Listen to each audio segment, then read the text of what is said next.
Bom, eu tenho uma convicção íntima e durante muitos anos eu intuía uma viagem que eu deveria fazer.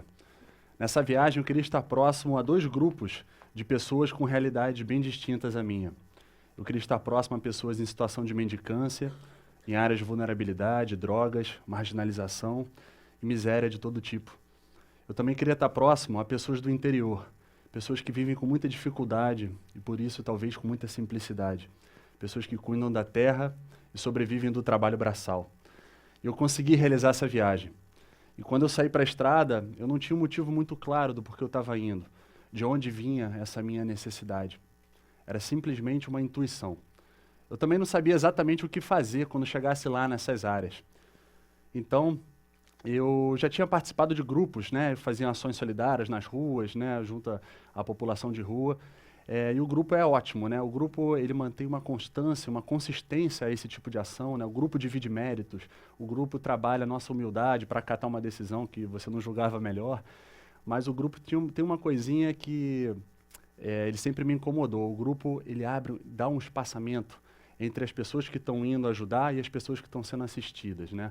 Acho que inconscientemente eu já me percebi assim, ó, estamos chegando, nós com a nossa camisa aqui do nosso grupo, vamos ajudar essas pessoas necessitadas.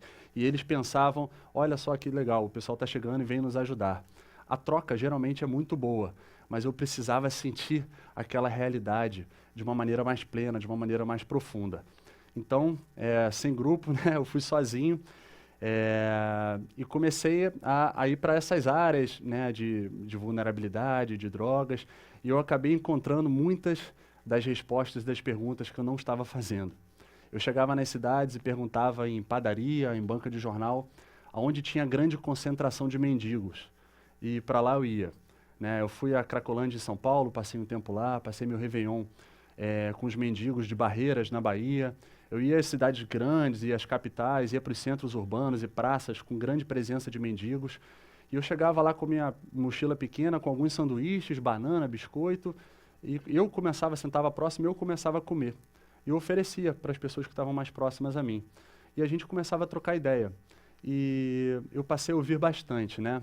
Não era meu intuito saber da sua vida, do seu passado, do que levou ele a essa condição de rua, se era marginal, se era viciado, mas constantemente muitos me contavam sobre suas vidas, seus passados, e eu procurava ouvir atentamente e a falar com os olhos, né? Falar de amor, de não julgamento, né? A amá-los com um toque, com encostar na mão, encostar no ombro, com um abraço.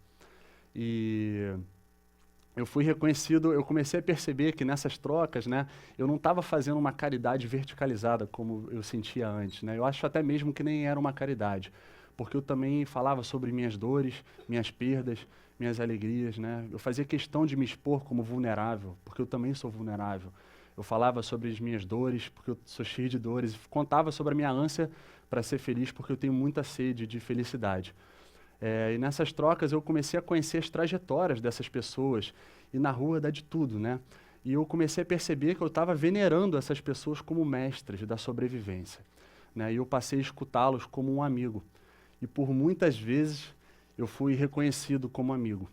E para mim, ser reconhecido como amigo é muito melhor do que ser reconhecido por qualquer obra, ou qualquer feito, ou qualquer palavra que eu possa ter dado ali. E depois dessas experiências iniciais nas ruas, eu comecei a sentir a necessidade, uma vontade, né? Eu comecei a me sentir acolhido por eles e comecei a me sentir mais confortável nesse tipo de ambiente. Então eu tive uma vontade de criar laços mais profundos. Eu passei a dormir na rua, né? Eu queria estar vivendo aquela realidade o mais próximo possível, apesar de saber que a igualdade ela talvez não exista, né? E eu, né, nas nossas trocas durante a noite e as madrugadas, assim, eu vira e mexe o papo ia para religiosidade ou espiritualidade, e eu me ajoelhava perante eles e pedia para que eles rezassem para mim, com a mão na minha cabeça. E eu tive uma ideia e também, em alguns dias e tal, eu comprava sacos de pão e fazia, né, sanduíches de queijo, comecei a estimular que eles distribuíssem comigo para outros mendigos. Então começou que mendigos começaram a ajudar outros mendigos. E é incrível como estar a serviço, se colocar a serviço do próximo, pode regenerar o nosso espírito, né? Pode dar uma resposta ao sentimento de inutilidade que essas pessoas nessas condições de rua eles têm, pode dar uma resposta para mim, talvez para a gente, ao nosso sentimento de impotência perante aos sofrimentos do mundo. Né? Quando eu estou a serviço, eu tento, estimula muito as minhas reflexões sobre as minhas condutas na minha família, no trabalho, né, no trânsito, no supermercado. E eu acho que estar a serviço, sendo solidário, acho que nos inflama a ser cada vez uma pessoa melhor, um melhor filho, um melhor marido, um melhor amigo, um melhor colega de trabalho, um melhor desempregado, um melhor injustiçado, um melhor vizinho, um melhor agredido. Né? E eu comecei a dividir um pouco dessas experiências, tantas histórias que eu tenho vivido assim, né, nos últimos tempos. Eu comecei a dividir com alguns amigos e pessoas mais próximas. E muitos assim me elogiam de corajoso. E eu comecei, aquilo nunca me caiu muito bem assim, e eu comecei a perceber que a coragem, em muitos casos, no meu, ela foi um processo bastante longo. Eu lembro quando eu tinha por volta de uns 10, 12 anos, eu voltava para casa de um futebol que eu jogava e estava chovendo bastante. E perto da minha casa tinha um menino de rua, assim, né? E mais ou menos da minha faixa etária, talvez um pouquinho mais velho, já adolescente. E ele estava se cobrindo da chuva e do frio, colocando a camisa sobre o joelho, sentado no meio-fio. E eu estava perto de casa, não fiz nenhuma boa ação, mas eu me sensibilizei com aquela cena e tirei a minha camisa e fui entregar para ele, sem dizer nada. Ele ficou espantado com aquela atitude, né? E ele esticou a mão para pegar. Mas antes dele agarrar a camisa, ele virou para mim e perguntou assim: "E você, vai ficar sem?" E ele, então aquilo me tocou profundamente, porque aquele garoto, naquela circunstância de frio, de chuva, de rua, desamparado de amigos e familiares por perto, ele se preocupou comigo, antes dele aceitar uma doação que provavelmente surtiria um bom efeito ali naquela condição. E por isso eu percebo que hoje a coragem é um processo talvez a longo prazo, né? Eu demorei décadas para finalmente começar essas incursões que eu tenho feito na minha trajetória mais recente, né? E eu percebo, na verdade, eu aceito quando as pessoas me chamam de corajoso e tudo mais, mas eu não me sinto como tal, porque eu sei que, na verdade, eu estou simplesmente seguindo uma intuição, eu estou seguindo o meu coração. E quando a gente segue o nosso coração, a gente não exerce uma prática da coragem, a gente exerce um ato da necessidade. A gente simplesmente precisa fazer o que precisa ser feito para a nossa própria vida e faz. E aceitando esses elogios, né, de corajoso, as pessoas constantemente perguntando se eu não tenho medo de ir para essas áreas e tudo mais. E eu compreendo isso tudo porque eu passei por situações delicadas e situações de perigo. Mas o medo de ir, de estar lá nesses ambientes, ele nunca foi maior do que a minha vontade de estar lá, do que a minha vontade de amar. E tem uma música do Bob Dylan, uma frase de uma música dele que eu trago bastante para a minha vida. Ele fala: "When you got nothing to lose." Né? Quando você não tem nada a perder. Então eu tentei me despir totalmente de quem eu era e do que eu tinha. Né? Eu saí de casa, doei todos os meus móveis e comecei essa trajetória. Né? Então, quando eu estou nesses ambientes, se me levarem o meu dinheiro, a minha roupa, o meu celular, os meus documentos, assim, para mim pouco importa. Nada disso tem valor para mim. É claro que eu zelo muito pela minha integridade física, né? Eu amo viver, eu não sou um kamikaze, eu tomo os meus cuidados, né? E tento perceber o perigo antes do perigo se aproximar de mim. Claro que isso não é uma ciência exata, mas eu também não posso, eu comecei a sentir, a perceber nessa caminhada que nem a minha própria vida me pertence. Então eu não posso ter medo de colocá-la em risco, se eu estiver colocando em risco num ato de amor. Se eu tiver que perdê-la, que eu perca amando. E fora essas experiências de ruas, eu também, nas ruas, eu estou tendo experiências nos interiores, né, em fazendas, plantações, e no sertão aqui do Brasil, eu já andei um pouco, bastante também. E lá, nesses ambientes, eu recebi lições de vida, de solidariedade, assim, incríveis. Eu vou contar 3 histórias rapidinhas de tantas que eu tenho vivido. Mas uma delas, eu estava lá, em uma das fazendas, a gente estava fazendo um cimento, né, batendo um cimento, eu estava com a pá, e um companheiro lá do sertão estava na enxada. Aí ele tinha outras pessoas por perto, ele se aproximou de mim e disse baixinho que ele queria me ensinar uma oração secreta, que era uma oração de proteção. E ele falou assim: "Não, quero te ensinar essa oração porque você vem de uma cidade muito perigosa, lá o Rio de Janeiro, e eu queria te proteger mesmo de longe, através dessa oração."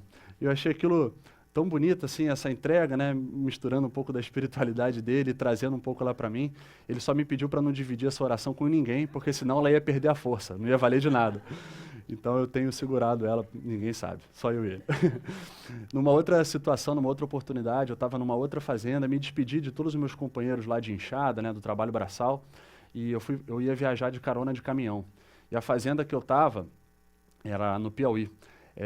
Ela ficava em frente a uma BR, então eu atravessei a BR, estava do outro lado da estrada fazendo sinal, já estava ali por uma meia hora, nenhum caminhão, nenhum carro estava parando. E aí veio um desses amigos que eu tinha acabado de me despedir e atravessou a rua, se aproximou de mim, tirou a carteira dele e tirou a única nota que ele tinha na carteira.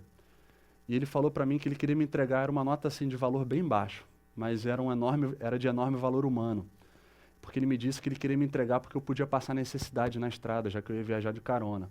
E ele disse que ele já tinha passado muita necessidade na vida dele e que ele tinha ajudado muito ele. E ele queria fazer o mesmo por mim naquela situação. Né? Numa outra oportunidade, uma situação de pura beleza e de bela pureza, foi quando eu presenteei as filhas de um amigo desse, né, de fazenda, com umas bonecas que eu comprei num supermercado. As bonecas super simples, assim, eu entreguei para elas e elas ficaram, nossa, muito felizes. Assim. E uma delas, em êxtase de alegria, ela virou para mim e me agradeceu com a seguinte frase, né? Que Deus lhe pague, que Deus lhe pague. E aquilo me tocou profundamente, né? Como uma criança com aquela realidade tão distinta da criança que eu fui, né, pode me agradecer por um presente tão simplório com essa magnitude, né, inserindo Deus no seu agradecimento. E essas experiências dos interiores, assim, das fazendas, da plantação, junto a esse povo mesmo do trabalho braçal, acabou me convencendo de que como a simplicidade é uma via, a simplicidade é uma decisão. E a simplicidade ela pode ser uma solução para a nossa vida pessoal, para a nossa vida profissional. Né? E pode ser uma solução para o mundo também, para as relações de convivência, as relações interpessoais. Mas para a gente viver uma vida em simplicidade, a gente tem que abrir mão de algumas coisas, né? Do nosso orgulho, de relações de amizade, eu acho que principalmente da vaidade. E não só a vaidade física, de querer estar esbelto e receber elogios e curtidas por isso, e nem a vaidade material, né? Somente elas, né? De ostentar bens e tudo mais, mas principalmente a vaidade intelectual. Porque é a vaidade intelectual que nos traz uma ilusória sede de prestígio social. Eu acho que é preciso a gente reconhecer a grandeza de se fazer pequeno e de querer ser anônimo, né? De não viver uma vida em busca de reconhecimento, fama, sucesso, cargo. Não viver uma vida em função dos números, mas deixar que os números nos encontrem.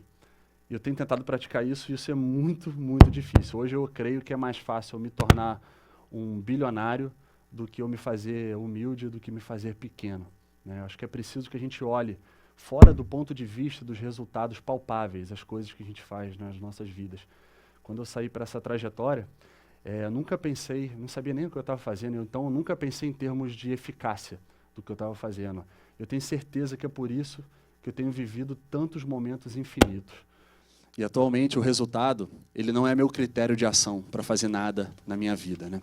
E depois dessas experiências nas ruas e nos interiores, eu comecei a reavaliar as minhas condutas, né, na minha vida e comecei a sentir um envergonhamento profundo do meu passado, né? Eu descobri uma enorme responsabilidade que eu tenho perante a minha existência. E esse envergonhamento, ele não é uma questão de dinheiro ou de bens materiais exclusivamente, mas ele é uma questão mais de percepção de vida, né? Como que eu, que por décadas, desde a minha infância, sempre me sensibilizei com essas condições de vidas abandonadas, pude, por tanto tempo, só me preocupar com as minhas conquistas, com os meus prazeres, com os meus relacionamentos, exercitando o meu egocentrismo, né, que culmina no meu orgulho, na minha agressividade, quando eu sou contrariado, no meu machismo e nas minhas vaidades. Eu ainda sinto essa vergonha, muita, mas ela não me paralisa, ela não me traz culpa nem depressão. Ao contrário, ela me traz força, ela me traz gana para viver uma vida cada vez mais a serviço de quem mais precisa. Eu quero viver uma vida que me tire do centro do meu universo e que me coloque por último. E eu comecei falando aqui para vocês que eu queria realizar essa viagem. Eu fiz essa viagem, eu quero terminar dizendo que eu ainda estou nessa viagem. E falar aqui para vocês me faz muito bem, porque é uma possibilidade de uma reflexão um pouco mais coletiva para essas experiências tão íntimas que eu tenho vivido. E principalmente porque é uma forma de eu repetir tudo isso aqui para mim em alto e bom som, né? Muitas vezes essas coisas ficam guardadas tanto tempo só dentro de mim. E eu repito agora, né, para eu mesmo ouvir isso tudo. E todas essas histórias, essas percepções de vida, essa breve trajetória recente da minha vida, a mensagem não tem nada de novo, né? Há alguns milênios, essa ideia de amor, né, foi propagada pelo mundo e foi praticada ao longo dos séculos por milhões de pessoas. Algumas poucas dessas pessoas são bem famosas, mas a grande maioria, milhões, são lindamente anônimas, desconhecidas. E elas viveram as suas vidas assim, no anonimato, né? E eu acredito que é possível a gente viver para ser instrumento de um amor maior, de um amor que não quer nada em troca, de um amor que chora junto, que sonha junto, que quer ver o outro restaurado. E eu acho que a postura do amor nas nossas condutas, ela não é passiva, ela não é apolítica. Acho que a postura do amor nas nossas vidas, ela é revolucionária. E tudo que o mundo chama de utopia e de romantismo, na verdade, são mudanças profundas. E na maioria das mudanças profundas, elas são demoradas, elas são silenciosas, e elas não estão no noticiário diário. Talvez por isso a gente tenha tanta dificuldade de mobilização, né? E por isso pouco importa quanta sabedoria existe nas palavras, quanto importa a quantidade de ações que são realizadas. O que realmente afeta a nossa vida e o nosso entorno é quanto amor se vive e se oferece nessa passagem. E para me despedir de vocês, ainda tem mais um pouquinho de tempo, eu não ia falar, mas eu vou falar. Eu queria compartilhar mais uma dessas respostas das perguntas que eu não estava fazendo. Eu descobri que talento é dom, mas que qualidade é exercício. Eu não sou uma pessoa boa, eu exercito a bondade em mim sempre que eu posso. Eu não sou uma pessoa solidária, eu exercito a solidariedade em mim. Eu não sou uma pessoa segura, eu exercito o controle das minhas emoções. E assim, querendo me despedir, exercitando uma qualidade que me falta tanto e que me é tão cara, eu queria exercitar a minha humildade. Porque eu acho que atos de altruísmo e solidariedade eles não podem servir para que eu me convença de que eu sou uma pessoa boa, decente e honesta e tal. Eu devo afastar qualquer exaltação de mim, qualquer exaltação íntima de mim mesmo. E por isso eu peço que os aplausos, né, de praxe, né, para quando as pessoas acabam de falar, que sejam direcionados a essas pessoas que vivem nessas condições, né, abandonadas, esquecidas por nós e por elas mesmas. Né, pessoas que vivem esmagadas pela nossa estrutura social, né, que botam sua mão no lixo para sobreviver e dormem com a cabeça ao relento na noite fria. E também as pessoas que sobrevivem, né, do trabalho braçal, tanto no campo quanto nas cidades, né, quanto aqui nesse prédio. E por último, eu queria pedir que esses aplausos, inclusive os meus, sejam direcionados aos meus pais. Eles que vivem ao meu lado todos os dias, apesar de terem morrido na minha frente. Eles me ensinaram o que era o amor e eles salvaram a minha vida.